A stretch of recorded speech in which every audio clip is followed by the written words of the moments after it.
Hey, what's up, YouTube fans? So, what I wanted to talk about in this video, right, is one line of evidence towards evolutionary theory, which is the fossil record, right?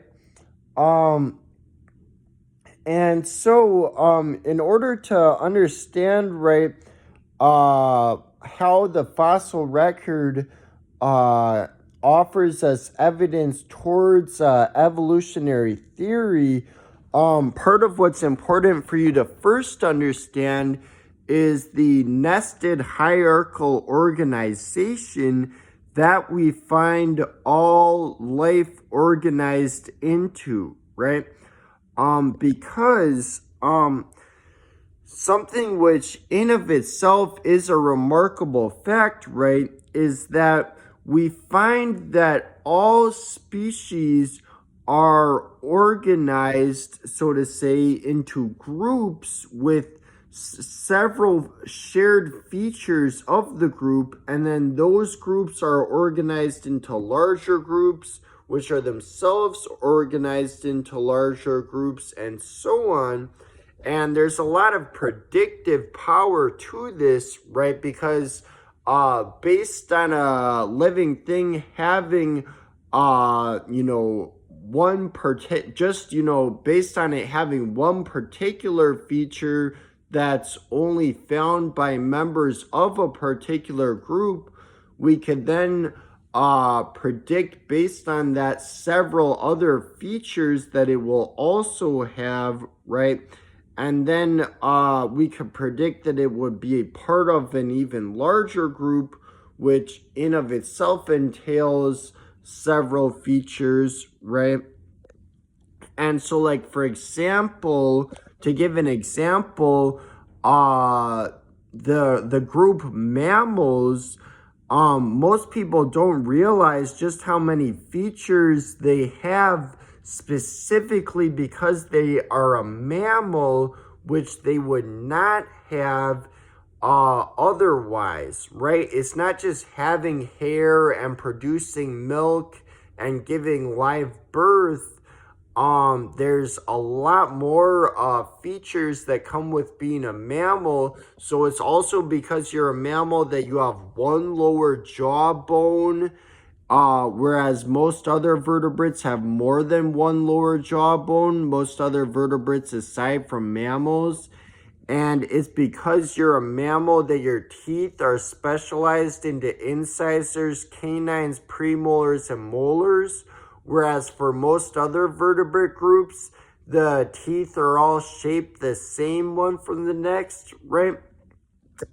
And it's also because you're a mammal that you have exactly 7 cervical vertebrae, the neck vertebrae. We find this number of cervical vertebrae in almost all mammals, right? No matter how long the neck is, right?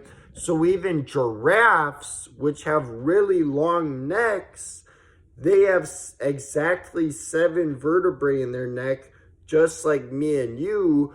And then also mammals with short necks, like mice, they also have 7 vertebrae in their neck, right?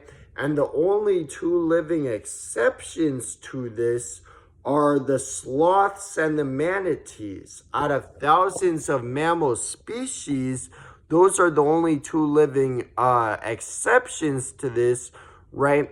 Whereas this pattern is not, this is not the rule outside of the mammal group, right? So all birds have more than 7 cervical vertebrae. Amphibians tend to have less. Reptiles do not tend to have 7 cervical vertebrae. So 7 cervical vertebrae is not the rule outside of mammals, but within the mammal group, it is the rule, right? And it's also because you're a mammal that you have external ears. Only mammals have external ears. Nothing that isn't a mammal does, right? And it's because you're a mammal that you have a diaphragm, and it's because you're a mammal that you have a neocortex. All mammals have a neocortex, and only mammals have a neocortex, right? And it's because you're a mammal that you have a four-chambered heart, and that you're warm-blooded, and that you have craniostylic jaw suspension, and that you have a secondary palate. All of that is predicted by the fact that you are a mammal, right? Also, the fact that you don't have a cloaca, and so your anus is a separate hole from where you pee and reproduce. That is predicted by the fact that you are a mammal, specifically a therian mammal. And so, I mean, there's so much that we can predict about an animal just based on the fact that it's a mammal, right? And the fact that a creature is a mammal, though, we could determine just by one feature, like the fact that it has hair. Just based on that, we could know that it's a mammal. And based on that, we could predict that it would most likely have all of these features that I listed off, whereas otherwise, we would not expect it to have those features, right? And so that is a remarkable fact when you consider that mammals are found in so many differing environments and having so many differing lifestyles. You know, bats are mammals, whales are mammals, chimpanzees are mammals, dogs are mammals, humans are mammals, giraffes are mammals. So, I mean, we find mammals in many different environments, radically different lifestyles, right? And so the lifestyle or environment of a creature does not predict that it would have any of these features, right? None of that predicts that a creature will have these features, right? And yet, if a creature does have like hair, for example, we can just based on that predict that it will simultaneously have all these other features, right? And then mammals are a part of a larger group known as tetrapods. There's many features common to most tetrapods, right? And tetrapods are part of a larger group known as the vertebrates. We could also go down more specific and say how, you know, us humans are part of a group that not all mammals are a part of, called the primates. There's many groups of the there's many traits of the primate group. More specifically, we're part of a group of primates called the catarrhines. There's many traits of that group, like dental formula 2123, 2123, downward facing nostrils, trichromatic vision, lack of grooming claw.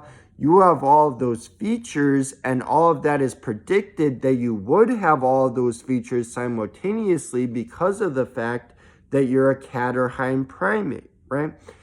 And so we find for all species, including humans, that they are organized into these groups with several shared features, right? Which are themselves part of larger groups with several shared features, which are themselves part of groups with several shared features, and so on. We find this for all life, right? And this isn't something unique to like evolutionary thinking. This was observed even before Darwin was born, right? So you guys might want to look into Carlos Linnaeus, right? The father of Linnaean taxonomy, right? He's the founder of Linnaean taxonomy, often called the father of taxonomy. He was alive before Darwin was even born, right? But he was already starting to classify living things into these groups, because even back then people were observing these patterns of species being organized into these groups, right, which were themselves part of larger groups and so on, and which were not predictable on the basis of the lifestyle or environment of the creature.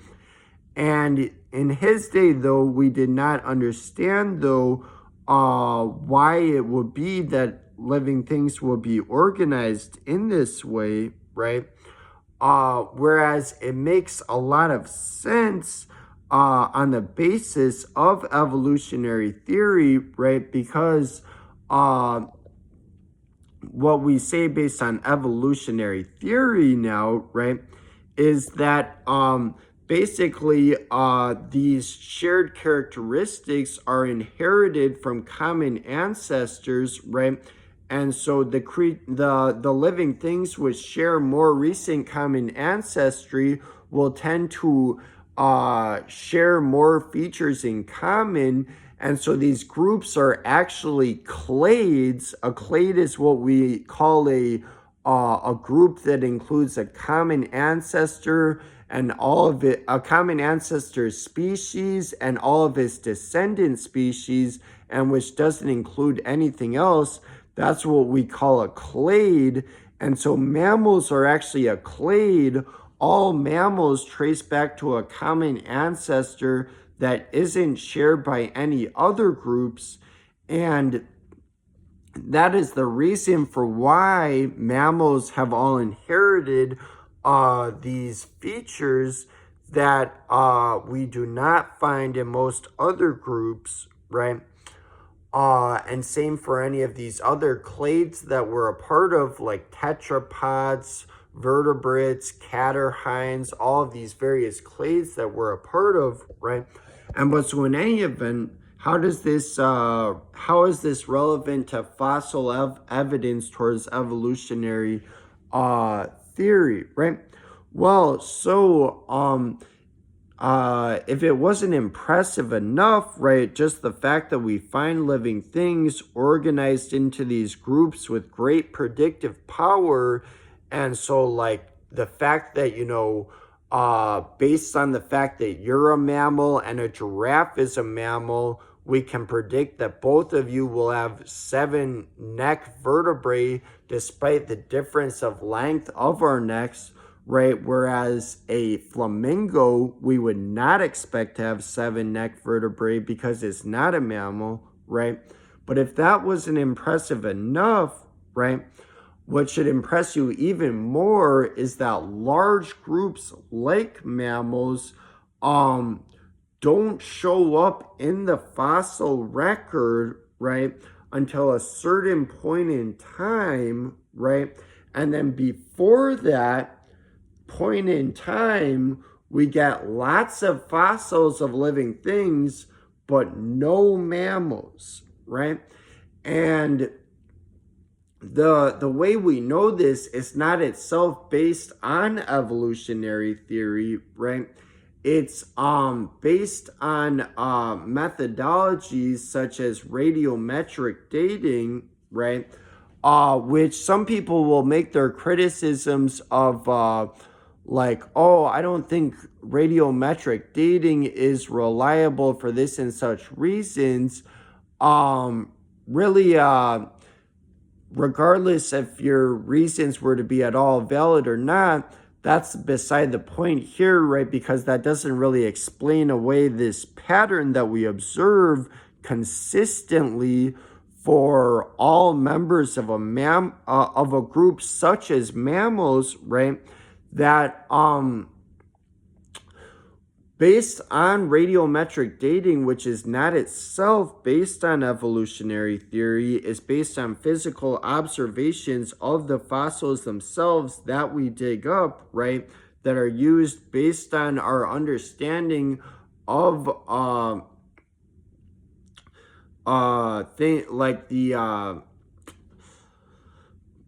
based on like other things aside from evolutionary theory, so it's not based on evolutionary theory itself, right? what we find, right, is that the dating that we get for various fossils indicates consistently, right, that all mammals, right, only show up within a certain time frame, whereas like, so it's not until a certain point in time that anything that is a mammal, out of all the many different groups of mammals that there are, right, which there's a lot, obviously. Mammals are a really big group. Bats are mammals, whales are mammals, giraffes are mammals, humans are mammals, chimps are mammals. But for all of the many groups that are mammals, it's not until a certain point in time that we get anything that's a mammal in the fossil record, right? Whereas before that, we get lots of living things showing up in the fossil record, but no mammals, right? Before we get mammals, there's a long stretch of time that we already have tetrapods showing up in the fossil record, but we don't have any mammals showing up in the fossil record, right? And before that, we have vertebrates showing up in the fossil record, plenty of them, lots of vertebrates showing up, but no tetrapods, let alone mammals showing up, let alone primates, let alone humans. And before we get vertebrates in the fossil record, before we get animals in the fossil record, before we ever get anything multicellular, we get single-celled organisms. In fact, we get single-celled organisms well before we get any multicellular organisms. The fossil record actually indicates that for over half of the history of life on Earth, there was only single-celled organisms, nothing else, right? And also prokaryotic organisms, so things which their cell does not contain a nucleus, things such as bacteria, that is what we first get in the fossil record. It's not until significantly later that any eukaryotes show up in the fossil record, right? And taking things more down the line, even after mammals first show up in the fossil record, which, as I said, it's not until a certain point in time that mammals show up in the fossil record, right? But even after mammals show up in the fossil record, it still is a long while after that certain subgroups of mammals, like primates, show up in the fossil record. That isn't until significantly after when mammals first show up in the fossil record. And when apes show up in the fossil record is significantly later than that.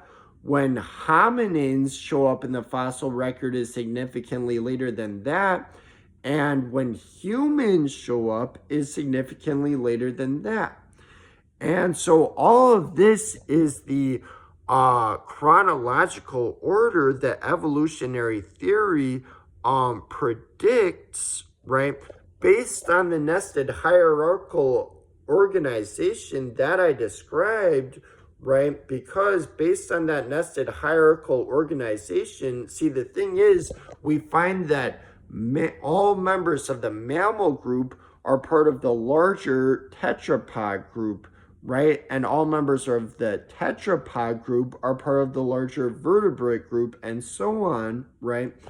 So we find that not only do all of these groups, not only do all or most members of a group tend to share, all of this and such traits, right? But then the groups themselves are part of larger groups with shared traits, which are themselves part of larger groups, and so on, right? And so therefore, we predict based on evolutionary theory, right? We predict that the larger group came first, with then the subgroups branching off from the earliest members of the group, right? And so therefore we predict that we should find tetrapods showing up in the fossil record long before we ever get mammals, right?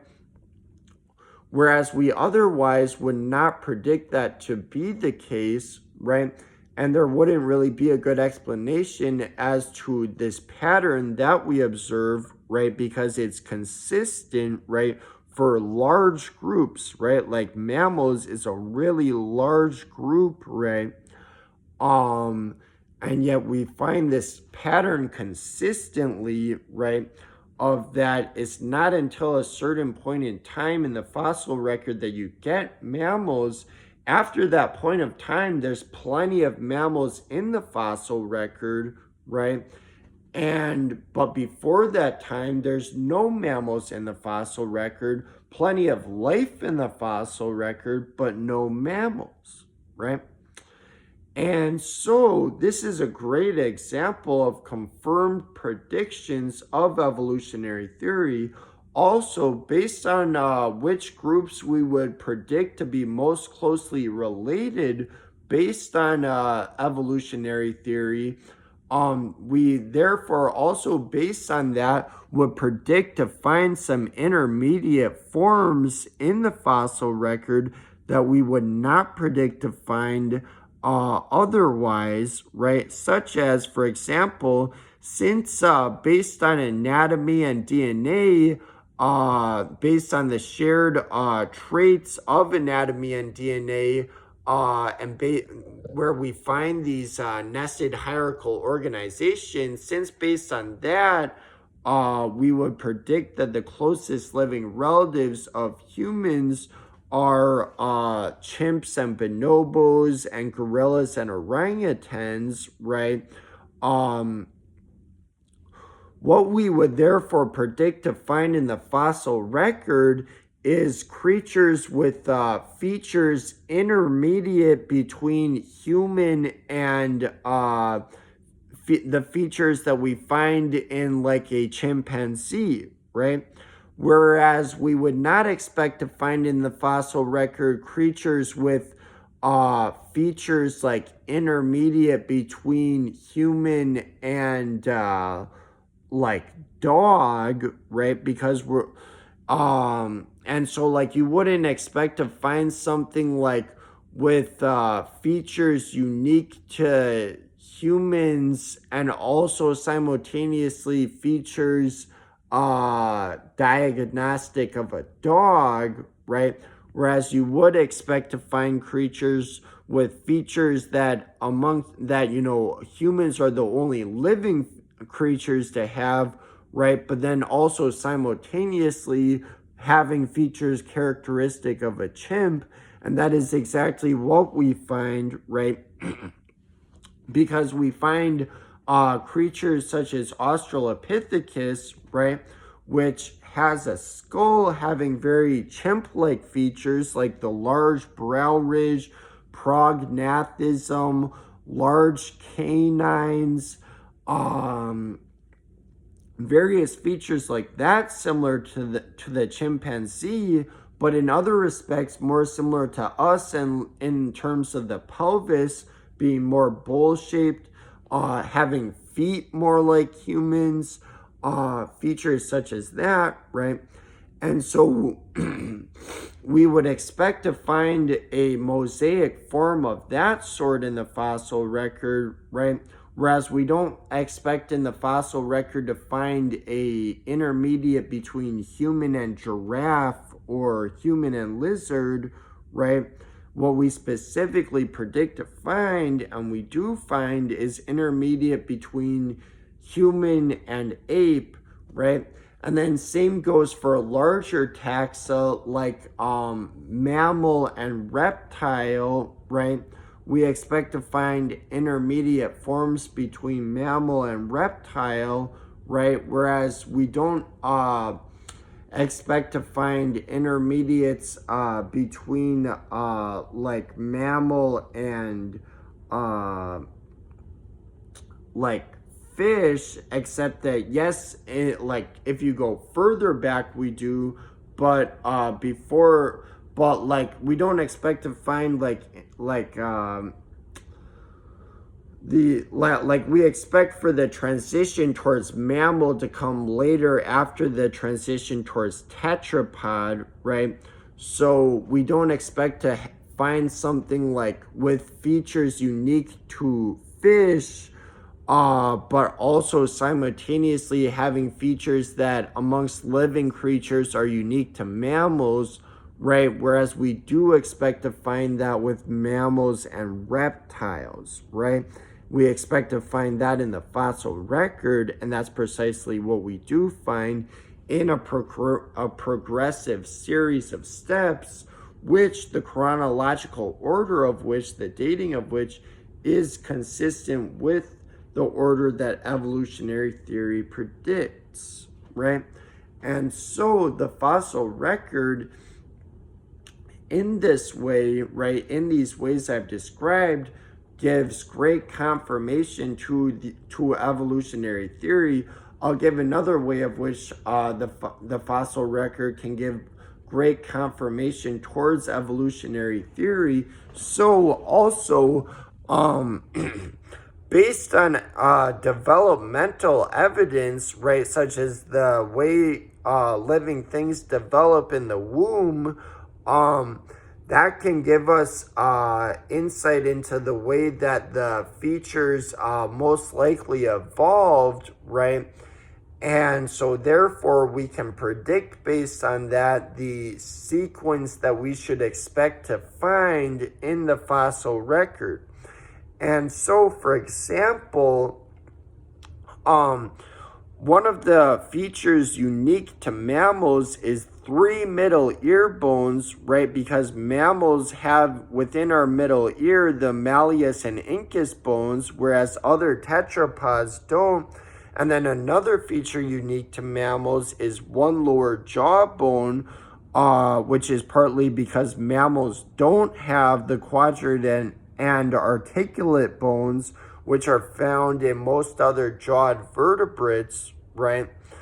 But so in any event, both developmental evidence and fossil evidence corroborate what's now thought, which is that the reason for these uniquely mammalian features is that actually what happened is that in the ancestors leading towards all of the mammals, the quadrant and articulate bones gradually moved through the course of evolution. They gradually moved and changed shape and size and eventually made their way into the middle ear and became the malleus and incus bones, right?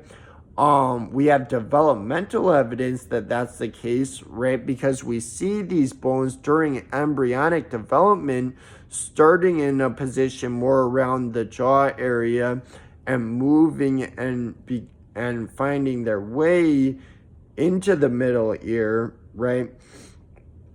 And so based on developmental evidence, we can predict that that would be the case, and therefore we would predict to find fossil evidence that that is the case, and that's exactly what we find. We find fossil evidence of those bones moving and changing shape and size over time in the sequence that we find in the fossil record of earlier groups that have various features intermediate between mammal and reptile, right? We see intermediates for the changing of positioning and shape and size of these bones gradually making their way to where they are now, right? And so the same basically developmental evidence, what developmental evidence indicates happened is corroborated by fossil evidence, right?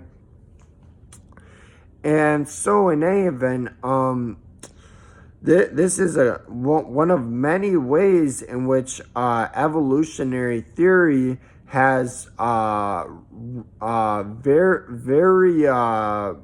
very great predictive power, right?